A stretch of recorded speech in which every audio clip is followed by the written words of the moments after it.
Hi, Jim. Hi, Gargi. How are you? I'm good. So tell me, what is this leadership podcast all about? Well, we're going to interview practitioners and scholars about important leadership topics and pressing issues of the day. Probably do it about once a month. That sounds great. Yeah, that's great. Welcome, everybody. Today, we have three women veterans, and we're going to talk about leadership lessons with Veterans Day coming up. We thought it would be a really great thing to connect with some of our former students to work through some of these topics that are so important to everybody today. I'm going to read their bios here really briefly. Crystal Neihoff is a 2017 graduate of the Creighton Doctoral Program in Leadership. Prior to embarking in the program, Crystal served in the United States Marine Corps, having commissioned out of the Naval Academy in 2004. While in the Marine Corps, she completed multiple deployments to Iraq as an aviation command and control officer. In addition to her doctoral degree, Crystal has a master's of professional studies from George Washington University. She has worked in academia and nonprofit sectors, but is continuing her service today as a financial advisor with Thrivent. She's been there for the last 7 years. Crystal married a fellow Naval Academy grad and Marine Corps officer, and they have two boys ages 9 and 11. She is very active in her community, serving her church's council president and on the Guild of Autism Action Partnership. In the early morning hours, you'll find her out running with her dog, Mattis, which is unsurprising that you would name your dog Mattis.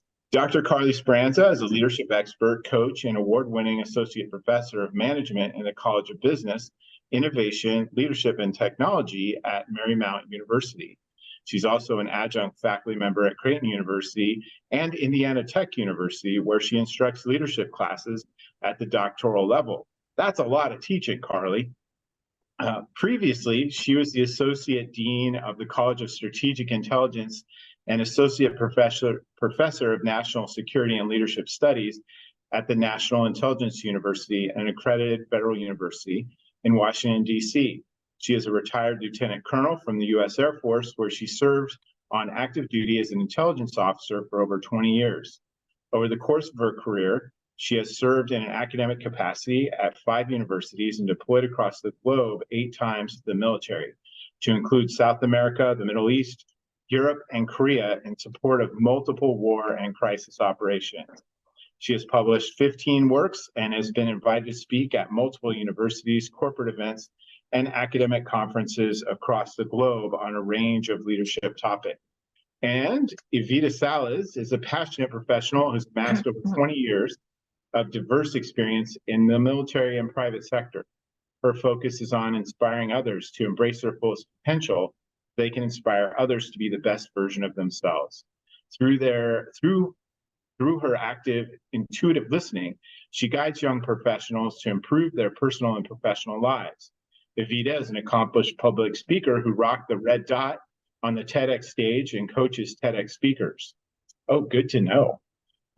Evita began her naval career in naval aviation, followed by public affairs. She is a human resource officer with experience in human resources strategy, policy, talent management, training and development, and DEIB.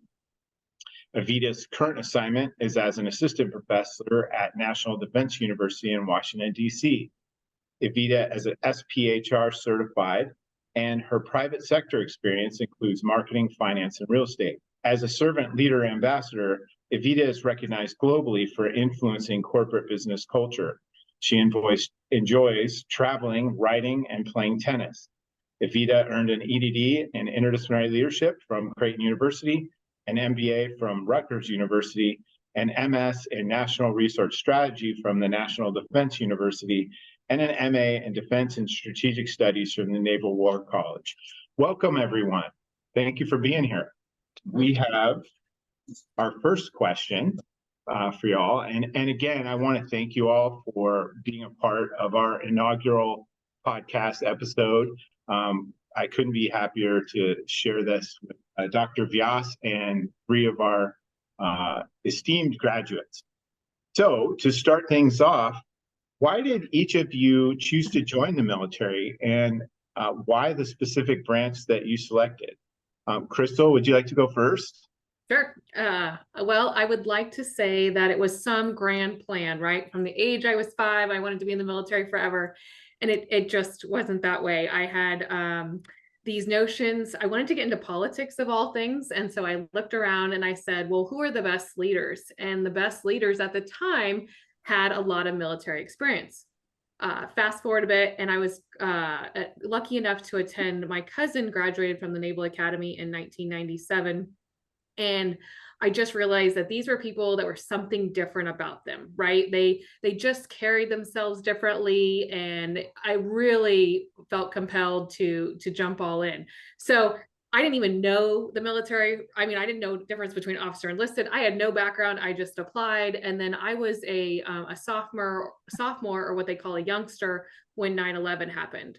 And of course, that really changed things for me. I was very angry. I had the tone of "how dare they," I guess was my mantra. And really what made the difference for me from Navy to Marine Corps, and we all like to give each other a bad time, so that'll all come through on this podcast. But I worked with a lot of Marine Corps officers, and I just saw that they were something different. And at the time, my experience was that it really didn't seem to matter in the Marine Corps that you were a female. If you could you either could do the job or you couldn't. And that's what really compelled me. And I really hated ship life. So it was just nothing grand that led me to where I was. But maybe that wanting to do something different with my life was probably my greatest pull. Thanks. Evita, what are your thoughts? Yeah, for me, it was I think a lot of it had to do with the family connection. So I grew up in a military family. My father, brother, uncle, grandfather. So a lot of the men around me were in the military. So I've always had that there. No women in the military though. And so growing up around that, I developed an appreciation for military service. Particularly the camaraderie is what stood out to me. The team atmosphere, the adventure, being able to challenge yourself personally. Those are some of the things that appeal to me. So having that familiarity is definitely what drew me in. And so to me, it was like a natural step. And then being the first woman to join was a big thing for me too, in our family. Everyone was Army. So, as Crystal mentioned, the polite banter between us, so go Navy, beat Army. So I decided to go Navy. And I think that was because of my junior ROTC experience in high school was a Navy unit, vice any of the other services. And so I think that combined is what led me into naval service. You want to round it out, Carly? Sure. I guess I had a little of both worlds. So I was a music major in college, and the Air Force band had reached out and tried to recruit me. It literally was and I was like, no, I'm going to college, didn't want to leave college. But it got me thinking about the military, and I was a music performance major, and I realized, you know what? I don't know that I really want to do this. I really want to go out and do something else. So I called a cousin who was in the Army. He was the only person I knew that was in the military at all. And he was a second cousin at that. And I spoke with him, and he said, go to the Air Force. I had no idea like which services were what. I didn't know enlisted. I didn't know officer.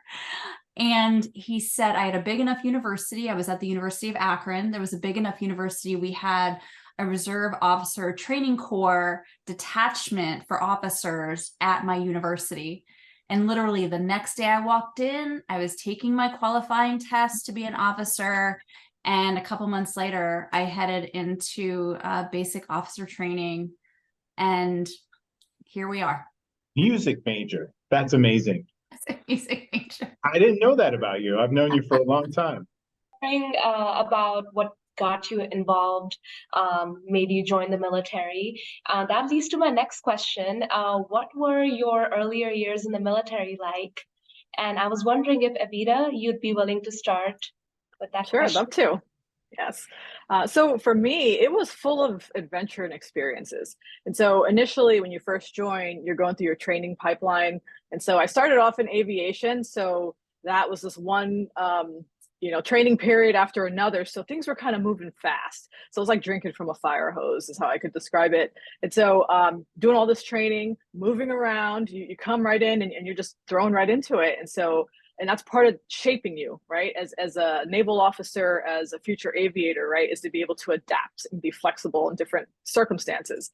And so that's how it started off in the beginning. And so it was different landscapes, different states, moved, out of the country, during my first years in the military. So it was very dynamic and happening quickly, but I was enjoying every moment of it. I was young, I was in my 20s, and just full of vigor, and excitement for what was to come. And so I fully embraced it. And it was a really good time for me. That's great to hear. How about you, Carly? What were your earlier years like? So I was chosen for the intelligence officer corps right out of college. So I got sent to Texas. I was in Texas for roughly a year, which was kind of funny because I always promised myself I'd never date a military guy. For some reason, I had this in my brain. And then I met my husband like within the first month, and we're still married 23 years later. That's a whole long story that we won't go into. But anyway, I get to Texas. I'm in Texas for almost a year. And my first assignment was to Lake and Heath Air Force Base. So I started out supporting fighter operations. So I was overseas, my first real assignment, which was extremely cool. Deployed out to Operation Southern Watch, because this was before 9/11, and deployed multiple times, worked with the fighter operations.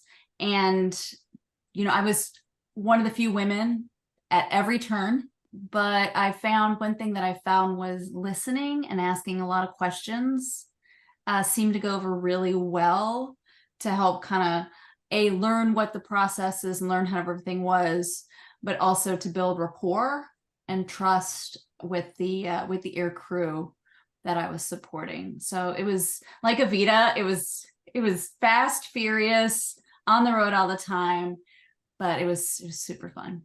That's awesome. And I love how willing and excited you were despite being thrown into the fire, it sounds like. So yeah, thanks for sharing. Yeah, I got a good one here.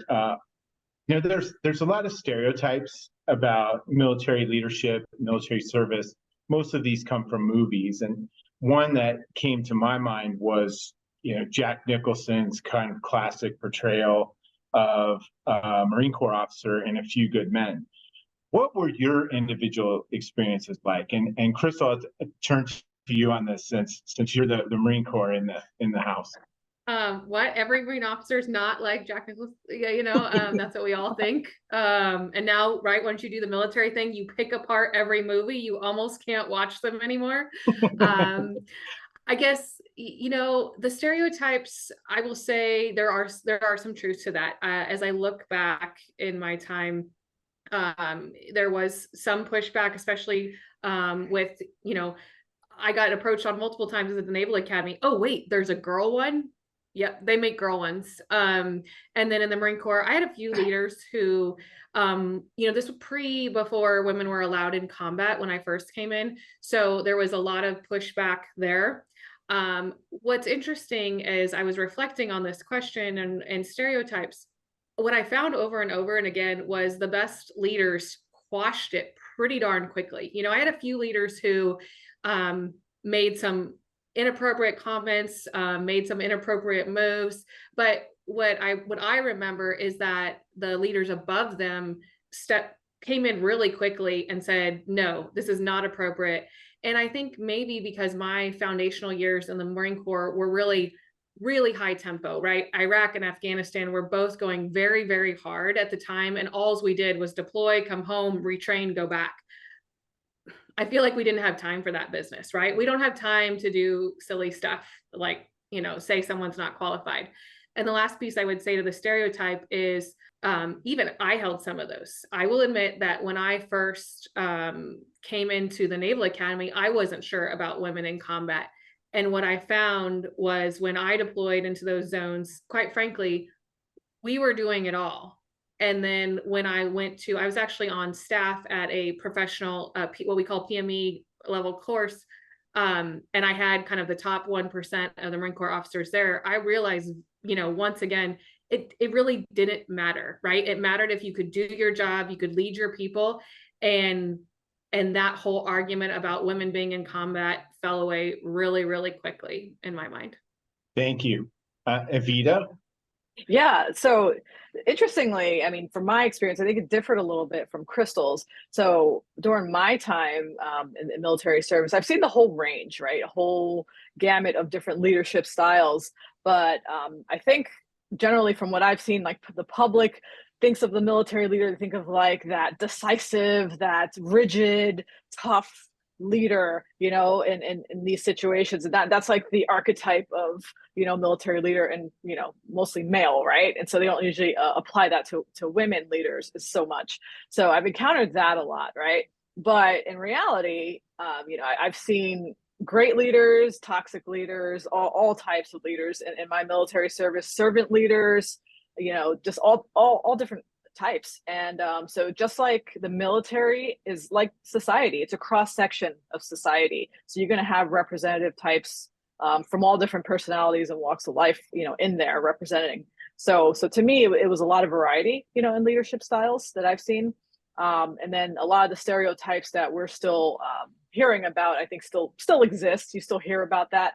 But I would say, like, for the most part, it's not all true. So I have another question for you all. I'm glad you were talking about the differences in your experience with different leaders, because now I want to ask you about your own leadership style. So how did you develop your own leadership style, and how did your experience in the military affect how you lead people today? And I was thinking we could start with Carly. So this is a fantastic question, because one of the things that the military tends to do is they spend years educating and training us on leadership across multiple courses throughout our career.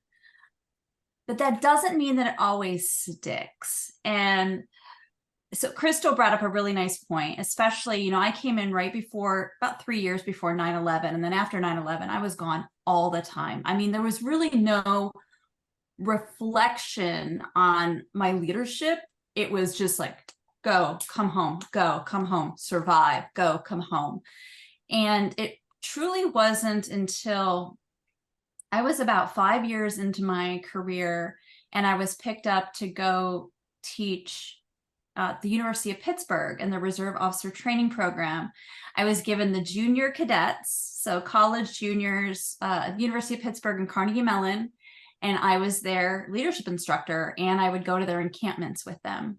So I was evaluating, teaching, reflecting, writing, grading, and wow. And I've said this several times throughout my career, if you look at my military record was always good. But after that assignment, it went off the charts. When I came back, so my leadership style, I really believe I have been exposed to some good leaders, but for me, it was a lot about that reflection time. And it really got down to, I learned empathy. That was something that I didn't see much early in my career from a lot of military leaders. There was some rigidity there. It was a little tough. I had some really old school folks with me. But once that empathy and that reflection kind of came in, my leadership style just became much more inclusive, team-oriented, pushing people forward, more inspirational, I guess, is kind of where I really ended up. Thanks, Carly. How about you, Evita? yeah, actually, no, I do agree with Carl. It's a great question. So similar to her in a lot of ways, before I joined the military, I would say that I've always had a natural inclination towards leadership roles. Everything I've done, whether it was, on sports teams, in the church, community, I always naturally had that inclination to take on leadership roles. And so I think coming into the military was part of that evolution, right? So it definitely shaped me as a leader, particularly making me more versatile. I think, as a leader. And what I mean by that is, we have a lot of different situations we find ourselves in: military training environments, real world, war, or not in war. And so you have to be ready to act and make, sane decisions, no matter what the situation calls for. You may have to be a really decisive person in this one instance, whereas in other instances you can get a consensus, and then shape things that way. So I think the leadership needs, for me, evolved depending on the situation, and that helped me be more versatile, I think, overall as a leader. And now where I'm at right now, my career as an O5, which is considered a senior leader, I find myself more in that inspirational category now. And interestingly, I was looking over our leadership development continuum that we have in the military. And right at this pay grade is where the military overall wants you to be more of that inspirational leader, and then preparing you to be more of a visionary leader when you become like an admiral or like a senior executive type of officer. And so I think it kind of aligns with the shaping of how they want their officers, but also me and my own personal evolution. So it kind of just fell in place. Thanks, Evita. I really love how you and Carly you just had a different experience, and you both ended up with the common inspirational leadership space. I think that's really cool. And the evolution of your styles, and you can reflect back on that and see that. I mean, really, with all three of you. Mm-hmm. So at this point, I want to ask, I know y'all from your days as doctoral student. And so I wanted to ask, why did you pursue a doctorate in interdisciplinary leadership at Creighton? And how did that educational experience change your approach to leadership? Crystal, would you like to go on, take first go at this one? Sure. I'll be the guinea pig on this one. I always love hearing everyone's responses, right? I think back about why I pursued a doctorate. Here again, you're going to notice a theme is that I never had grand aspirations to have a doctorate. No one in my family had that. Most of my family never went to college, quite frankly. But I think I have a personality to pursue hard things and just see if I can do it. And what really honestly led me to get a doctorate in leadership was I was preparing to leave the military. I was working with one of my mentors, who I'm still in touch with today. And she said, and we were thinking about, my husband was still active duty. Okay. And I had a young child. So what are you going to do where you can move around? You can be in different locations. You've got to take care of a kid. You're looking for a job. And she suggested I pursue this doctorate. And leadership had always been a passion of mine. And so I started Googling and I came across Creighton's program. And just growing up in Nebraska, I knew the caliber of Creighton, and that's kind of what ignited the fire. As far as why it kept going and why it morphed, when you're in that dissertation phase and you're questioning all of your life choices at that moment. And for me at that phase, I had 2 children under 5. We had moved across the country again, really wasn't sure what the heck I was doing. What I remember thinking is that, in the military, we do get exposure to a broad array of leaders, but we're still kind of all the same, right? Certain people gravitate towards the military. And what I loved about Creighton's program was that I got exposure to really, really different leadership aspects and perspectives.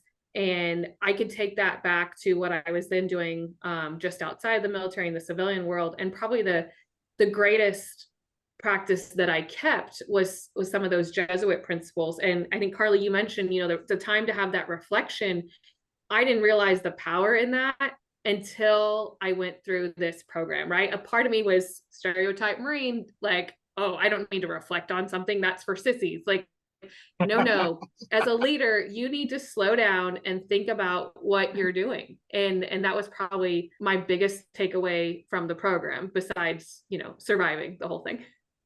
I so relate to so many things you just said. I could go on and on. Yeah. I'll see what Carly has to say. So the interesting thing is I always wanted to do a doctorate. I am, when we look at strengths finders, learner, achiever, that I love school. Like, I just love school. It's just my personality. So I looked at it and I was going to wait for a while. I always thought, you know what? when I make colonel, I'll go back and do a doctorate and then I'll teach after my career. And I've heard so many people say this. I mean, a lot of people come in later because they want to teach. Well, I got to Omaha, which where Creighton is. I got stationed here and I was driving down the road one day and I'd never been to Omaha and I saw Creighton. I'm like, Creighton. I know Creighton's a great school. I knew it by name. I literally didn't know it was in Nebraska. I happenstance ran into it and I was like, and literally I went home that day and I Googled and I saw there's an opening and I saw that because I deployed so much and I was gone, just like these other women. I had a 4-year-old daughter at the time. My husband was on the road 200 plus days a year, or just not even living with us because he was also active duty. I needed something flexible. And I found that, wow, I mean, Creighton has been like my blessing. It has, the only reason that I'm doing what I did and doing today is because I went through that program. And I have to tell you, my very first class, they sent me off to Afghanistan. And it was one of those where there were times I was able to take a break. I was like, okay, I can't take this with me to Afghanistan right now. I can take a break, come back and keep it going. So it afforded me some flexibility. And as we spoke about earlier, I'm teaching at a university, and within the last year, I just opened up my own leadership consulting business and speaking, coaching business. So without this, it wouldn't even be possible. Thank you. I relate to you too. Oh my gosh. Evita, would you like to round this one off? Absolutely. So for me, it was about personal growth and development. And in order to make better, around me, my personal life, my professional life. And so also being a lifelong learner, I enjoy school too, just like Carly. So, all the degrees I have, right? It's a reflection of that. So I'm always in learning mode. I'm always finding ways to improve myself personally, and help all those around me. And so this was just part of that step, I think, in that direction. Also to challenge myself, academically as well. So to me, it was something I've always wanted to achieve. And it worked out timing wise too. During that time, when I first started in Creighton, I was in my first command tour, where I was, that's where you're in charge of your own unit and you run things, you're the head honcho kind of thing. And so it kind of worked out because it gave me more time to set my own kind of schedule to balance it with the curriculum, right, in Creighton. So, being a full-time student at that time and then in command, and I was able to do that. I balanced it out, got through that first tour, and then the second tour, I was also in command, was able to do it. And it's like, wow. And I had kids too at the time. So it was a lot of balancing, right? You had to kind of pick and choose what was going to be priority, right? With the family, with your school and work and all that stuff. So it was definitely a time of growth for me as well. But why Creighton and not another university? I looked at a few different ones, like the US University of Southern California one, org development one is another one I looked at. There was Liberty University. There was quite a few that I was considering. It had to be something hybrid remote because being active duty military. And I saw that Creighton was very accommodating and very supportive of military. They had a really good military veterans approval programs to support veterans. And so that stood out to me. But it was also a values-driven curriculum, like Crystal mentioned, the Jesuit values, the Jesuit charisms really stood out to me. And that was something that stood out from all the rest of these other programs. So to this day, the Jesuit charisms stick with me. And it's infused in my leadership style and everything that I do. And then, so for instance, being the agent of change, I strive to be, in my organization, Cura Personalis, Magis, those are some of my ones that stand out more to me, I think that I relate to, but all 6 of them are something that, even coming into it, it's like, wow, that makes total sense. These are like charisms for everyone across whatever belief systems you may have. So it's not just for Christians, it's for everyone, right? And so it's universal and you can apply it in every setting. Like in the military, you come across people from different walks of life.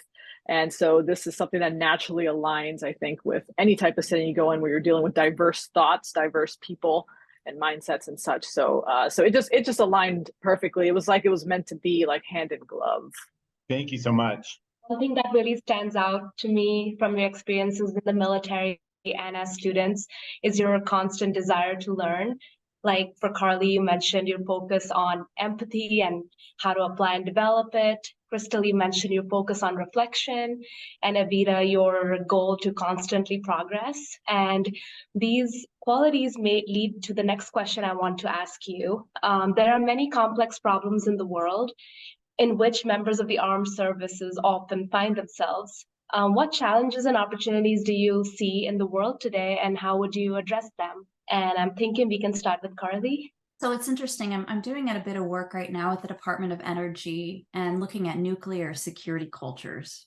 And I was speaking out at Sandia Labs in Albuquerque about a week ago. 23 partner nations, and I did a big presentation on global leadership. And they stopped in the middle of it and they asked me this: how do we solve these problems? And everybody was like kind of on their seat, like, what's the golden egg? And I said, there's two things. A great leader, like every generation. Nelson Mandela was one of them. Mother Teresa was another. And they're able to bring humankind together in a way to solve really, really, we call them VUCA, right? Really, really tough, dirty issues sometimes. And in both those cases, it's humility. There is this dropping, I mean, good to great, right? Jim Collins has talked about this, that good to great, that dropping of the ego, still being confident, still having competence, but our leaders across the globe, if they could just drop that ego a little bit, show a little bit more humility, and bring voices together and trying to stamp certain things out, I just think that would create a little bit more, I like to use the word harmony, than where we're at right now. I also think that one of the things that we as humans tend to do, just like we were talking about stereotypes, we tend to bias, right? We tend to not listen as well as we could. And so I think it's important that we listen before we speak. We drop that ego a bit and start giving each other a little bit more the benefit of the doubt. I don't care if you're in the middle of combat or if you're in the middle of making dinner for a hungry family. I think all of those skills would just benefit society. Thanks, Carly. That's really valuable. What about you, Crystal? What do you think about this question? Carly, I love that you brought up humility, because I feel like that's when I don't know how to do anything else, like that's what we go back to, right? And maybe that's our roots. I guess the idea that comes to mind for me is, and I'm probably going to mischaracterize it, but essentially the Stockdale principle, this concept of knowing firsthand what is in front of you, like facing reality, and yet never losing hope for the better. And so I guess the challenge that I see right now for our world is we have an extreme lack across governments, corporations, of moral character and integrity. And that really does mean something. And I think we have to bring that back. And they're on my, as I like to say, on my bad days, and I'm complaining about all these things going wrong, and leaders aren't doing these different things right. That's not the military leadership approach. The military leadership approach is stop whining and do something about it, right? We don't have time to woe is me. And so I don't want to say we can all pull ourselves up by our bootstraps. That's not the case. But I think it's going to take leaders at all facets, corporate, nonprofit, military, saying, what can I do about this? And also bringing back the moral fabric. So there's right from wrong. There's treating people decently. I think that's really become a problem. Thank you, Crystal. I really love the humanistic approach you both took to this question. Thank you. We've kind of reached our last question, and I'm excited to ask this, is what do each of you have going on today? What are you doing, and what are your goals? So Evita, would you like to start?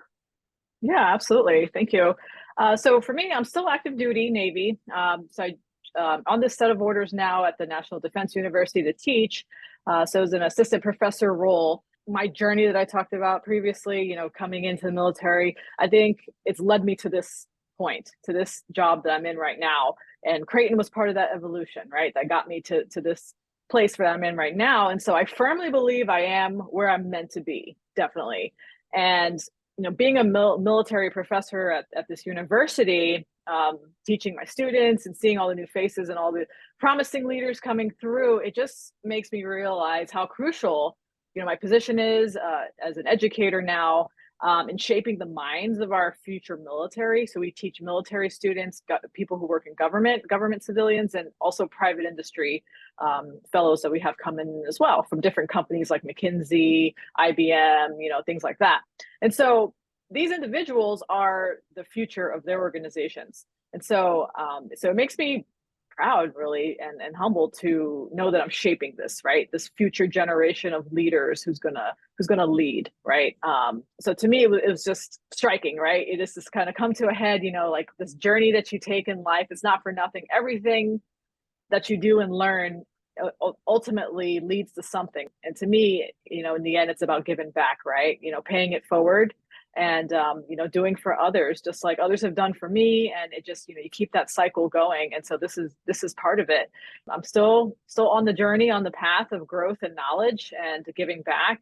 And so I'm just honored every day to be on this and, you know, and touching lives and being that inspirational leader that I strive to be. Thanks. Crystal, what are your thoughts? Well, I am a financial advisor now. And as I like to say, nobody was in third grade saying they wanted to be a financial advisor when they grow up. That does not happen. I had all these grand plans, and yet this is where, much like Evita said that, this is where I'm supposed to be. And some of you experienced this already, but at some point, the uniform comes off. And every veteran has to contend with this concept of, what is my purpose?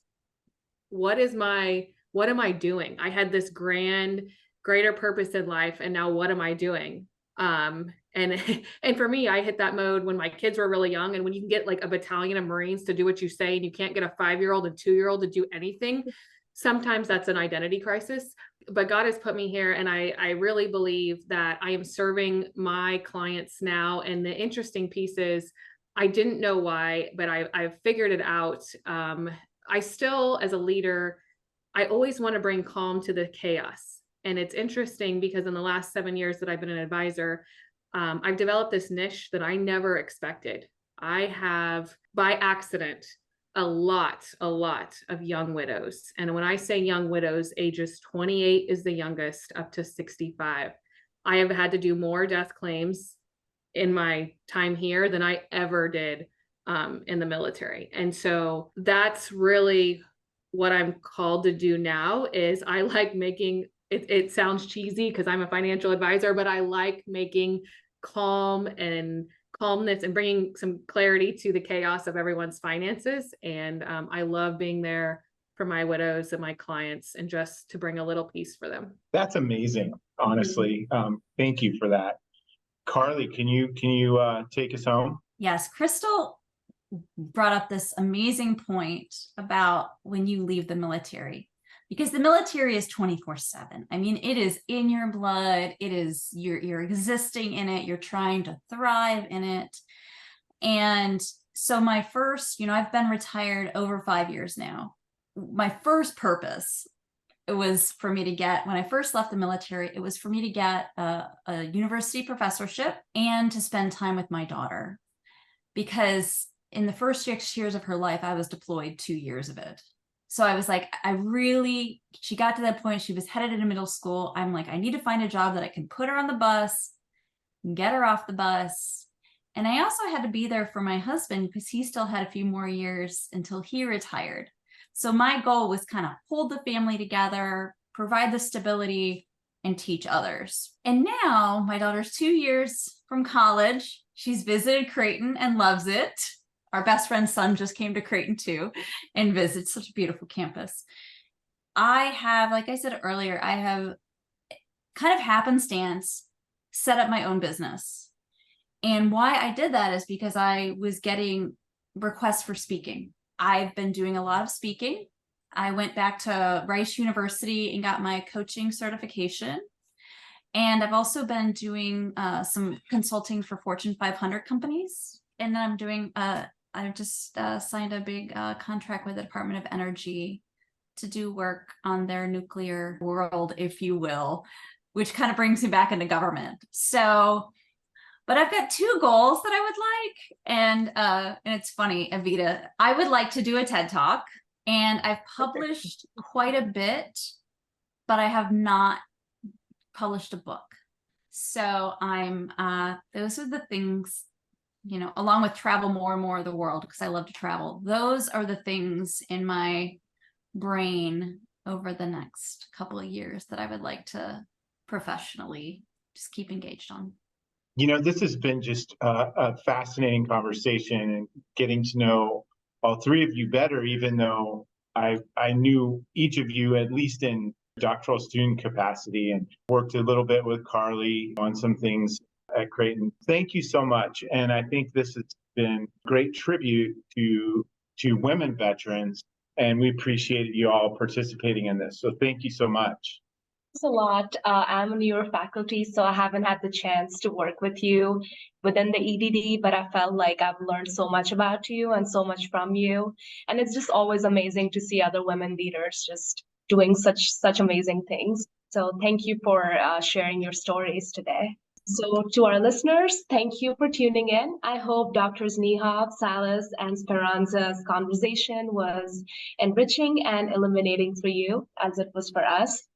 Keep an ear out for our next episode, which will feature leaders in the media world, discussing the topic of media literacy, and sharing insight into the importance of awareness, information spread, the pitfalls of misinformation, and tools to appropriately explore, understand, and share media-based information. So until next time.